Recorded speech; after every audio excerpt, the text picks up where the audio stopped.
How do you react when your own wife flies to Los Angeles with her ex to test your jealousy, and then laughs about it with her friends online? What can a calm man do when everyone calls him controlling for objecting, while hotel check-ins, beach photos, and late-night stories tell a different truth? Why would divorce papers, served in a public lobby, become the only answer he is willing to give in the end? Before we dive deeper into this story, I have one small request. Please subscribe, drop a like, comment, and hit that hype button to boost this channel so more people can discover these incredible stories. My name is Elian Marlowe. I am 35 years old, and the first time I heard that my wife wanted to fly to Los Angeles with her ex, she said it like we were discussing what to cook for dinner. It was a Tuesday evening in our small apartment kitchen. I had just come home from the office, my head still full of numbers and delivery routes. Tessa sat on the counter in leggings and an oversized shirt, phone in her hand, feet swinging. She told me that there was a great flight sale, that Ryan had sent her a link, and that they were thinking of going together for a few days. She added, like a joke, that this would be a good way to test whether I really trusted her or if I was just a jealous husband. At first, I thought I had misunderstood. I asked her, as calmly as I could, if she was serious about traveling alone with her ex. She rolled her eyes and said that yes, of course she was serious, and that only insecure men feared a simple trip with old friends. The smell of onions and garlic still hung in the air from the quick dinner I had started. The kitchen light made the metal sink shine. I took a slow breath and tried to explain how it felt to me. I told her that as her husband, I felt disrespected by the idea, that flying across the world with a man she used to sleep with did not look like a simple friendship to me, especially when she lived online and turned everything into content. I spoke without raising my voice. She shrugged and said that she was tired of being treated like a teenager who needed permission, that this was about her freedom and my trust. She added that if I reacted badly, it would only prove that I was the problem, not the trip. Later that night, in our bedroom, she spread clothes across the bed like the decision was already made. A small suitcase lay open on the floor. She held a dress against her body and took a mirror selfie, checking angles and light, deciding what would look best in Los Angeles. While she packed, she was on a call with her mother, Janice, using the speaker. I heard Janice say that modern women should not have to beg for adventures, that husbands either adapt or get left behind. When Janice asked what I thought, Tessa told her that I was being dramatic and that I needed to learn not to be so controlling. I stood by the wardrobe, taking my work shirts off their hangers for the next day, listening to other people define me in my own bedroom. When Tessa ended the call, I tried once more, not with anger, but with steady sentences. I told her that this trip would hurt me and confuse our daughter, that there were other ways to feel free that did not involve sharing hotel rooms with an old boyfriend. She laughed and said I was acting like Ryan was a thief and she was some helpless girl. She said she wanted to show her followers that married women could travel with exes and prove everyone wrong. She framed it as an experiment against old values, and she wanted to prove that I trusted her enough to let her go. I listened and realized that in her story, I had already been cast as the narrow-minded husband. That night, I did not sleep well. When I finally closed my eyes, I saw images of LA beaches, tattooed arms around her shoulders, bright cocktails in dim bars. In the morning, I got up early for work. Tessa was still asleep, one arm across the pillow, phone under her hand. I made coffee in the kitchen and opened my laptop on the small dining table. The screen showed a calm blue wallpaper, my usual folders in their usual places. I opened my email and saw the booking information she had forwarded, almost as an afterthought, with a short message telling me to relax. I downloaded the confirmation and saved it in a new folder with a simple name, just the date and city. I told myself I was being organized, not suspicious, but I knew both reasons were true. Before leaving for the office, I checked on our daughter, Mila. She was 6, still half tangled in her blanket, her hair in a messy wave around her face. I kissed her forehead, and she blinked up at me, asking if Mommy was really going to see the picture man in America. She called Ryan that because of the old photos of tattoos and concerts she had seen. I told her that Mommy was going on a short work trip and that we would be fine together. The way she looked at me told me that even at 6, she felt that something was not quite right. Children often understand more than adults admit. The week before the flight, Tessa's phone stayed busy. She filmed herself talking about packing, joked to her followers that her husband was a bit nervous but learning, and said she would bring back sunshine. She sent messages to friends, inviting them to follow the trip online.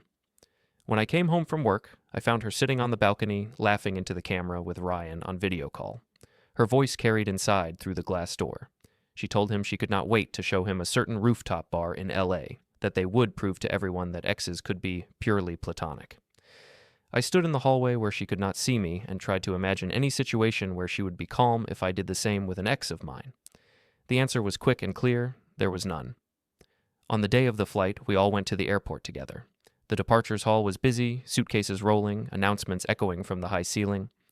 Mila held my hand and Tessa's hand at the same time, looking from one face to the other. Tessa wore sunglasses on her head and a loose jacket, rolling her carry-on.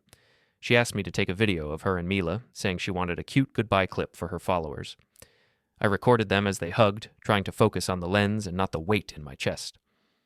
After that, she turned the camera around, pulled Ryan into frame when he arrived, and shot a short clip of them smiling at the security line. With Mila partly visible in the corner, she posted it right there, calling the trip a jealousy experiment in the caption. We said goodbye at the edge of the security barrier. I did not grab her or beg her to stay. I told her in a low voice that I still felt the trip was wrong, but that I would not cause a scene in front of our daughter. She smirked, said I would see that nothing bad would happen, and walked toward the scanners. Mila waved until her mother disappeared into the crowd. On the drive home, Mila rested her head against the car window and asked how many sleeps until Mommy came back. I gave her a number and tried to keep my voice steady. Back at the apartment, after I put Mila to bed that night, I sat again at the small dining table with my laptop. I opened my calendar to check my work meetings and saw a reminder I had set weeks earlier, before any of this started. It popped up in the corner of the screen. Notary office, 10:30 a.m. For a second, I considered deleting it, telling myself I did not need extra appointments in a week like this. Then I moved the mouse away and let it stay where it was. In the silence of the apartment, with the front door closed and the balcony dark, that simple reminder felt less like a random note and more like a quiet door I might need soon. The morning after Tessa's flight, the city felt different, even though the streets and buildings were the same. On the metro train to work, I stood near the door with one hand on the metal pole and the other holding my phone. The carriage swayed gently as we moved through tunnels. People around me scrolled through their own screens, faces lit by pale blue light. I opened the app where Tessa posted most of her content. The first thing I saw was a story from the night before. She and Ryan were on a rooftop bar in Los Angeles, city lights behind them, glasses in their hands. Text on the screen joked about her husband being probably asleep back home while she tested his jealousy with her favorite ex. In the next clip, she laughed into the camera and told followers that I was trying my best to be modern and trusting, but that I still had a lot to learn. Ryan appeared behind her, made a face of mock fear, and pointed at her ring, like it was something funny. My chest tightened, but my hand stayed steady on the pole. I watched the whole set of clips once, saved them to my phone, and then locked the screen. At the office, the open-plan floor hummed with the usual low noise of keyboards and quiet conversations, but I noticed small changes. 2 colleagues near my desk were looking at something on a phone, then quickly moved it away when they saw me coming. One of them gave a strange smile, not quite friendly and not quite hostile. I sat down, greeted them with a normal tone, and opened my computer. The screen filled with spreadsheets, delivery routes, and client data. I tried to sink into the numbers, letting them form a wall between my mind and Tessa's bright, noisy images. It worked for a little while, until my own phone buzzed on the desk. I saw a notification from a group chat that included some coworkers who also followed Tessa's page. Someone had just dropped her latest LA reel into the chat, and there were already several laughing reactions. I did not open the chat right away. Instead, I plugged the phone into my laptop with a cable and created a simple folder with today's date. I moved the stories I had saved on the metro into that folder. Then I opened a blank spreadsheet. In the first column, I wrote the date. In the second column, I wrote the location shown in her posts. In the third column, I wrote a few words describing what each clip contained. Beach walk with Ryan, rooftop bar, joke about jealous husband, ring gesture, late night story. It looked plain and almost dry on the screen, but seeing everything lined up in order gave me a strange feeling of balance. When I hit save, a small cloud icon in the corner spun, and a message appeared. File uploaded successfully. The words were simple, but they felt heavier than they looked. I minimized the window just as one of my colleagues walked behind me and asked if I was joining them for coffee later. I said I might, without looking away from the work screen. Around mid-morning, I saw my manager, Mr. Kwan, walking down the aisle between desks. He usually moved with a relaxed, even pace. Today, there was a slight stiffness in his shoulders. He stopped at my desk, greeted me, and said in a calm voice that he would like a quick word in one of the small meeting rooms. I followed him down the hallway, feeling the eyes of a few coworkers on my back. In the glass-walled room, he closed the door and sat opposite me with his tablet on the table. He said that he wanted to address something before it became a bigger issue. He explained that a client had sent him a message the previous evening, linking to a social media reel where my name was tagged. The client had joked about our team having reality show drama and asked if everything was okay. Mr. Kwan turned the tablet around so I could see the screen. It was one of Tessa's LA reels. She walked along the beach promenade beside Ryan, the camera pointing back at them. Text on the video described her as a married woman who had decided to fly out with her ex to test if her husband trusted her, and then there was a short clip of her explaining that I was a bit controlling but trying. The caption mentioned my first name and showed a tagged account with my full name. Mr. Kwan did not smile. He said that he understood people had personal lives and that he did not want to pry, but that when staff names and company positions appeared in content like this, it could affect how clients saw us. I listened, feeling embarrassed, but also strangely distant inside, like I was watching someone else in that chair. I told him calmly that my wife was involved in social media work and sometimes used personal stories to get attention. I said that I did not control what she posted, but that I would make sure nothing from my side damaged the company's reputation. I promised that my work would remain steady and that I would handle any private matters quietly. He nodded and said that he appreciated my honesty and that he trusted my professionalism, but suggested that I be careful and consider how this might look if it continued. He ended by saying that if he felt it started to affect clients more directly, we might need another conversation. His tone stayed neutral, but I heard the warning behind the words. After the meeting, I returned to my desk. My phone buzzed again with another notification. When I finally opened the group chat, I saw that someone had posted a screenshot from Tessa's reel, cropped to show only the part where she joked about her husband needing to learn not to be jealous. Underneath, one coworker had added a laughing emoji and a comment about me being famous now. Another asked if the story was really true. I did not answer either message. I saved the screenshot quietly and then put the phone face down on the desk. At lunch, instead of joining the usual group in the break room, I stayed at my desk and ate a simple sandwich while reviewing my project files. I reopened the folder with the saved videos and screenshot. Each time I added a new item to the spreadsheet, the list grew a little longer, the line of events a bit clearer. I did not know exactly yet what I would do with it, but I knew that facts mattered when stories started to twist. On the way home that evening, I stopped at the supermarket to buy a few things for dinner. The bright lights and quiet music made a strange contrast with my tired thoughts. As I waited in the checkout line, a neighbor from our building stepped in behind me, pushing a small basket. She greeted me and mentioned that she had seen Tessa's LA posts. She said in a half-joking tone that my wife seemed to be having the time of her life and asked if I was really okay with her traveling with an ex like that. I could feel the cashier listening. I answered with a small smile that my wife liked to share everything online and that I was just taking care of things at home with our daughter. The neighbor nodded, but gave me a long, searching look before turning her attention to the magazines. Back in the apartment that night, after Mila was asleep, I sat on the couch with my laptop again. The room was quiet except for the low hum of the fridge. I opened the spreadsheet one more time and added the client email, the meeting with Mr. Kwan, the neighbor's comment.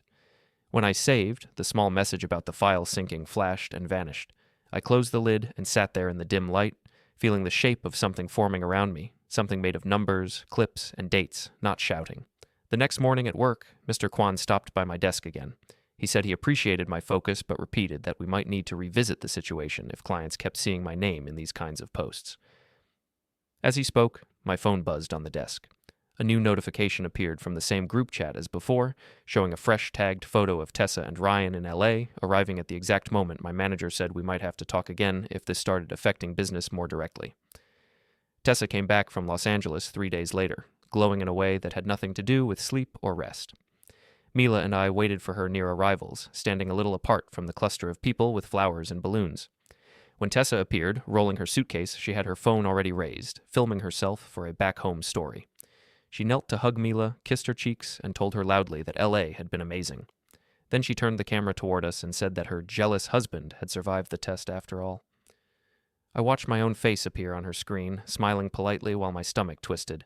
She posted the clip before I could say anything, then slipped her arm through mine and walked us toward the parking lot like everything was normal. On the drive home, she talked almost without stopping. She said the trip had been crazy productive, that Ryan knew the best rooftops and beaches, that the content they shot would keep her page busy for weeks. I asked questions in a calm, steady tone. I asked where she had stayed, if she and Ryan had separate rooms, how late they had been out. She answered in vague circles. She said they crashed wherever was cheapest, that they were too tired to care, that it did not matter because nothing serious had happened. Each time I tried to bring the conversation back to specifics, she called me paranoid and said I was trying to ruin her good mood. Mila sat in the back seat listening, her eyes moving between us in the rearview mirror. At home, Tessa showered, changed into soft clothes, and went straight to the balcony with her phone. Through the glass door, I saw her framing shots of our small street as she narrated the end of the jealousy experiment. She told her followers that the trip had proved something important, that a woman could travel with an ex and come home to a marriage if the man was strong enough. She said I had been a bit dramatic before she left, but had come through in the end by letting her go. I stood in the hallway, not in her frame, and listened to her present in my silence as proof of her success. That evening, when Mila had gone to bed, I asked Tessa if we could talk without cameras. We stood in the kitchen under the yellow light. I repeated my questions, slow and simple. I asked which hotel they had checked into, whose name was on the booking, whether they had shared a bed. I did not raise my voice. I did not accuse her of anything she had not already shown to the world. She sighed and said she was tired of repeating herself, that nothing happened, that even if they had shared a room for budget reasons, it was no big deal. She said I sounded like one of her angrier followers, and that if I kept pushing, she might have to post about toxic jealousy next. The word toxic landed between us like a small stone. The next day, she announced that we were having a family dinner at a casual restaurant. She said she wanted both sides of the family there, that it would be good for optics, and would show everyone that we were strong enough to laugh about the trip. I did not like the word optics, but I agreed to go. Part of me wanted to see how she would tell the story when she had an entire table as her audience. The restaurant was loud and warm, with a long table reserved near the back. Janice and Gordon arrived first, followed by my parents, Daniel and Vera, and then my sister, Corinne. The table filled with plates, glasses, and overlapping conversations. Tessa moved between seats, hugging people, showing a few short clips from LA on her phone, introducing Ryan's name into the air like a shared friend. When everyone had settled and the first round of food arrived, she stood up slightly, resting her hands on the back of her chair, and announced that she had a funny story to tell about her jealousy experiment. She described the trip in bright detail, how she and Ryan had walked along the beach promenade at sunset, how they had danced at a rooftop bar, how they had laughed about old times. She said she had done it to prove that a modern marriage could handle such things if the husband trusted his wife. She told them I had been so nervous before she left, that I had sent too many messages the first night, and that she had laughed with Ryan about how cute my worry had been. She did not mention that those messages had been questions about safety and respect. She did not mention the real, where she called me controlling. She ended the story by saying that I had passed the test by letting her go and not making a scene. People around the table laughed. Janice clapped lightly and said Tessa had always been brave and that some men could not keep up. Gordon made a comment about me needing to relax and enjoy the free time next time. My mother gave me a small, concerned look, but stayed quiet, probably not wanting to start a fight in public. My father studied his plate. Corinne's jaw clenched, and she stared at Tessa as if she wanted to say something sharp, but chose silence for my sake. Near the far end of the table, a cousin of Tessa's lifted her phone and started recording a short video, catching Tessa's animated gestures and my tight smile in the same frame. I sat with my hands resting on the table, fingers interlaced, and listened. I did not interrupt. I did not stand up or shout that this was not a game, that I did not agree to be a character in her experiment. Instead, I watched the faces. I noted who enjoyed the story, who looked uncomfortable, and who pretended not to see the strain on my face. Every laugh became another small entry in the list forming in my mind. The more Tessa spoke, the more I understood that for her, the trip was not just a memory. It was a tool she could use to shape how people saw us. After dinner, outside the restaurant, my mother pulled me aside for a moment. She said quietly that she did not like the way Tessa talked about our marriage as content. She said she knew I wanted to honor my vows, but she reminded me that respect had to move both ways. My father joined us and suggested counseling, his voice steady but not hopeful. Corinne hugged me tightly and whispered that if I ever decided I was done, she would stand with me. I thanked them and told them I was still thinking. I meant it. I felt like I was standing on a bridge that had not fully formed yet, seeing the shore on the other side, but not the planks under my feet. Back at the apartment later that night, Tessa disappeared into the bedroom with her phone, laughing as she sent clips from dinner to her friends. I went to the small desk in the hallway, the one where we kept mail and small office supplies. On the surface lay a sticky note in my own handwriting that I had placed there earlier in the week. It said, "Bring forms." Next to it sat an unsealed envelope, empty for now. I picked up the note, straightened it, and set it back down beside the envelope. In the living room, I could hear the muted sound of Tessa's voice as she told someone that her experiment had been a success because the whole family had laughed along. I stood there staring at the simple words on the yellow paper, listening to her laughter bleed through the wall, and felt a new kind of calm settle over me, different from denial and different from shock. The first real break inside our home did not arrive with shouting. It arrived in small questions from a 6-year-old. A week after the family dinner, Tessa said we should all go to the park because she wanted normal family content for her page. The sky was clear, the air cool but bright. Mila ran ahead of us toward the playground, her small backpack bouncing against her back. Tessa walked beside me with her phone in her hand, filming the path, the trees, the way the light hit the swings. She narrated in a cheerful tone about post-LA family time, as if those words were enough to fix everything. At the playground, Mila climbed onto the slide and called for us to watch. Tessa aimed her camera at her and recorded slow-motion clips. I sat on a bench nearby, hands in my pockets, trying to breathe in a slow, steady way. After a while, Tessa drifted to another bench, still on her phone. Mila slid down, ran to me, and climbed up beside me on the bench. She leaned her head against my arm and stayed quiet for a few seconds. Then she asked why Mommy went to LA with Ryan and not with us. Her eyes stayed on the sand under her shoes when she asked. I felt something tighten in my chest. I told her, in simple words, that Mommy had wanted to visit old friends and had called it a work trip. Mila was quiet again for a moment. Then she asked if Ryan was more fun than me, because Mommy had posted so many happy videos with him. She said kids in her class had seen some of the clips through their parents' phones and had asked her who the man with the tattoos was. I kept my voice calm and told her that I was her dad and that this would never change, no matter who appeared in videos. She listened, but did not look convinced. Children sometimes feel gaps that words cannot fill. When Tessa walked back toward us, Mila bounced off the bench and ran to her, asking if she could go to America next time. Tessa laughed and said maybe when she was older. She did not seem to notice the small shadow behind the question. That night, after dinner, I took a blanket and a pillow to the living room and set them on the couch. I had slept there on and off since the trip, but this time I did it earlier while Mila was still awake. She watched me from the doorway, holding her stuffed toy. She asked why I was sleeping there again and if I had done something wrong. The words cut deeper than any comment on Tessa's page. I knelt down beside her and said that sometimes adults needed space to think and rest, and that none of it was her fault. I told her I loved her very much. She asked if we would still be a family if I stayed on the couch. I told her that we were a family always, but my throat felt tight as I said it.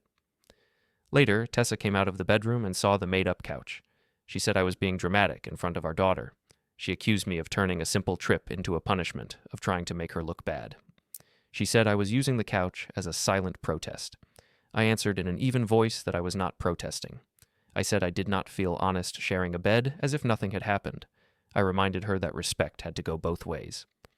She called me cold and stubborn. I did not raise my tone. I just turned off the overhead light and left the small lamp on by the couch.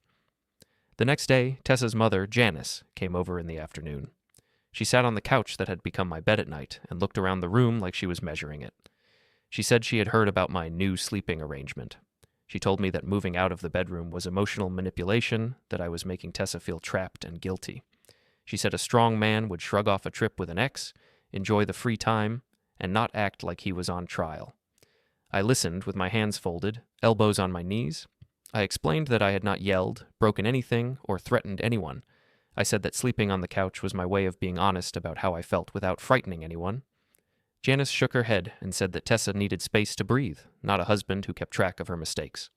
She said if I continued this way, I might push Tessa away for real. The way she said for real made it sound like everything so far had been a practice round. When she left, she kissed Mila, hugged Tessa, and walked past me with a look that said I had already been judged and found lacking. That evening, after they were gone, my parents called. We spoke in low voices while Mila watched a cartoon in her room. I told them about the park, about Mila's questions, about Janice's visit. My mother said she could hear the exhaustion in my voice. She reminded me that loving someone did not mean accepting anything they did. My father suggested counseling again, but this time he added that if Tessa refused or mocked it, I would have to think seriously about what staying would teach Mila about marriage. They both said, in their own words, that self-respect and stability were also forms of care for a child. A few days later, I met my sister Corinne on a park bench near her apartment. She had brought coffee in paper cups. We watched people walk their dogs while we talked. I told her about the dinner, the jokes, the way Tessa had framed everything as a test I had passed. even as I felt like I was failing in front of my daughter. Corinne listened carefully, then said she could not stand seeing Mila pulled into a story she did not choose. She said that sometimes the bravest act was not holding on longer, but choosing a different direction. She did not tell me what to do, but she made it clear she would stand beside me if I ever wanted to step off the path I was on. Back home that night, after Mila fell asleep, I looked around the living room with new eyes. On the coffee table sat a binder labeled Utilities. It was thicker than it should have been, holding not just bills, but photocopies of contracts and notes I had started making about payment dates and account names. On the shelf nearby was a folder labeled Bank, with printouts of statements and lists of automatic payments. None of it looked dramatic. It looked like ordinary life. But I knew why I had gathered everything. I wanted to understand exactly what we had, what we owed, and what Mila depended on. On the wall by the front door hung a simple calendar. Most dates were blank or held small notes about school events and work meetings. One date near the end of the month was circled in red.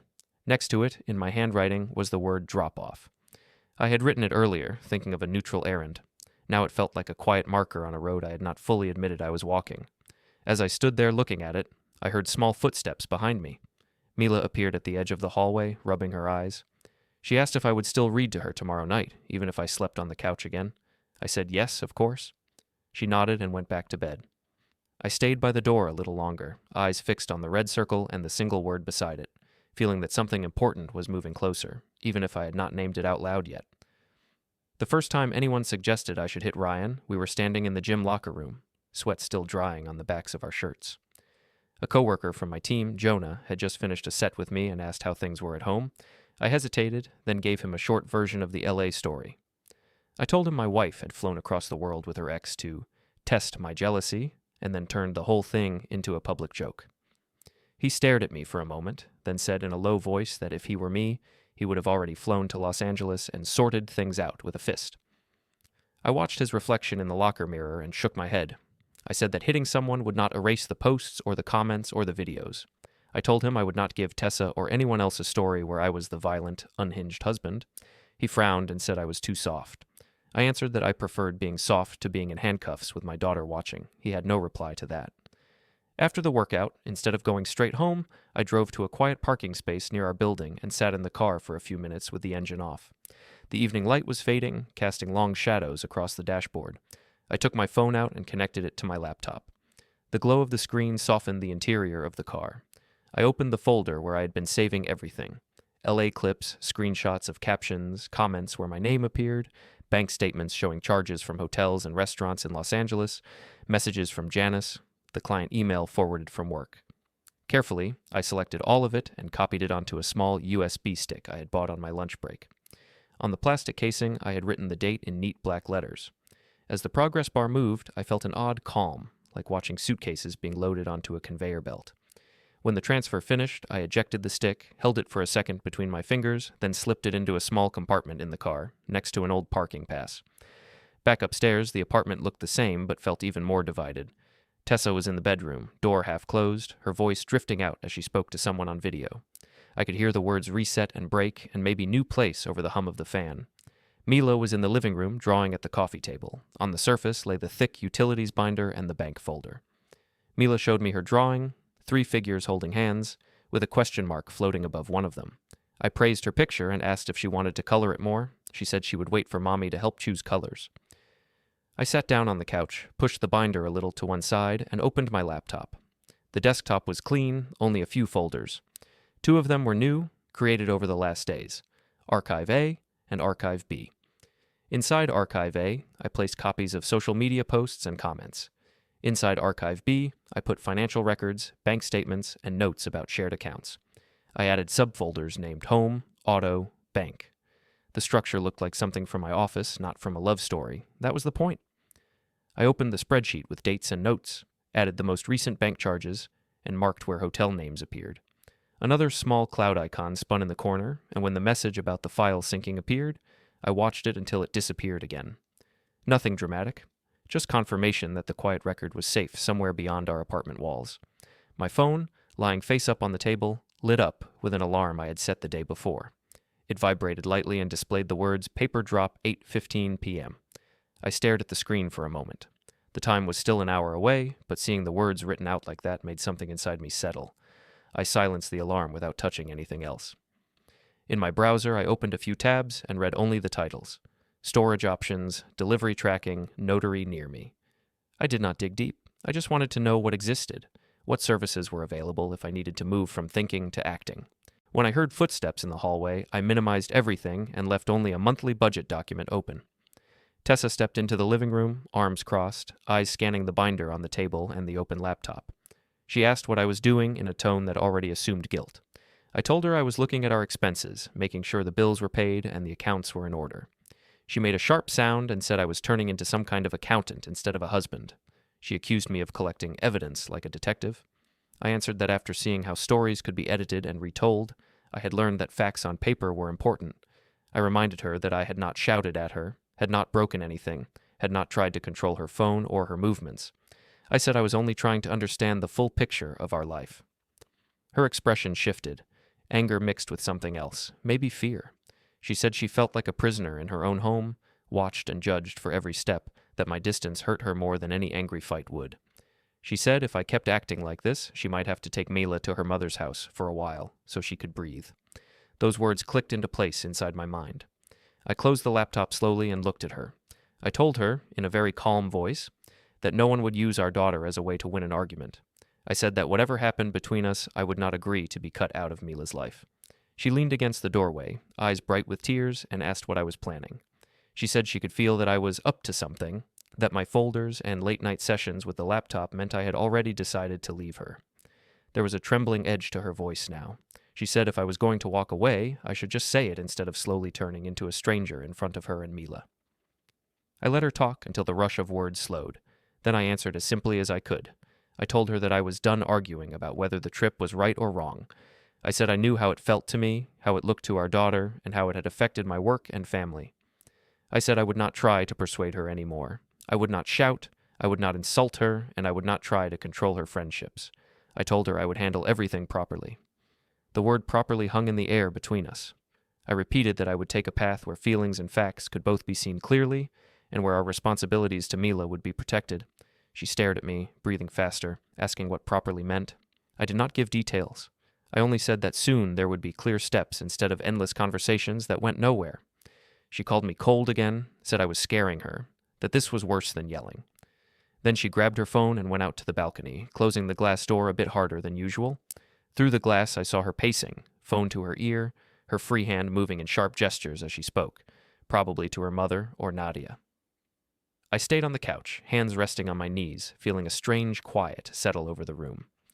My phone on the desk buzzed again. The alarm label, paper drop 8:15 p.m., flashed briefly on the screen for the second time that evening, a small reminder of the choice I had just spoken out loud. While Tessa's voice rose and fell on the other side of the glass, telling someone about her husband who suddenly talked about handling things properly, I watched the glow of the screen fade, knowing that the next move would not be another conversation, but something written and delivered. On the day everything finally became real, I arrived at the office tower lobby 20 minutes early and stood near a wide pillar, watching people move through the security gates. In my pocket, my phone held a short note I had written to myself the night before. Stay calm, say little, let the papers speak. I read it once in the elevator up to reception, then locked the screen and slipped the phone away. Tessa believed we were meeting to talk about resetting things and maybe looking at a bigger apartment. She messaged that she was bringing her mother for support. They came through the revolving doors together, Tessa walking quickly, Janice just behind her. Tessa's eyes were bright, ready for another dramatic conversation she could control. Before she could reach me, a man in a neutral jacket stepped from a bench, asked her to confirm her full name, and handed her a thick envelope. He said, in a clear voice, that she was being served in a family law matter, then turned and walked away. She tore the envelope open, scanned the first page, and her face changed. She demanded to know what this was. I told her calmly it was a divorce petition with temporary orders for Mila and the apartment, then turned toward the glass doors and walked out into the light.